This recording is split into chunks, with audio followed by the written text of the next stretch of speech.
Hello friends, today we will talk about how to fix or how to solve your Google Classroom app. To know how to fix or how to solve your Google Classroom, you should just go to settings. Here in this page we click apps, default apps, app settings. Then this page you will enter to Google Classroom. Then we click Forcestop and we click OK. After that we'll enter to storage.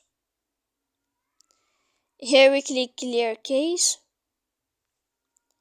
And in the end you can go to airplane mode to turn on, and you can turn off your airplane mode again. So please don't forget to support us by like and subscribe.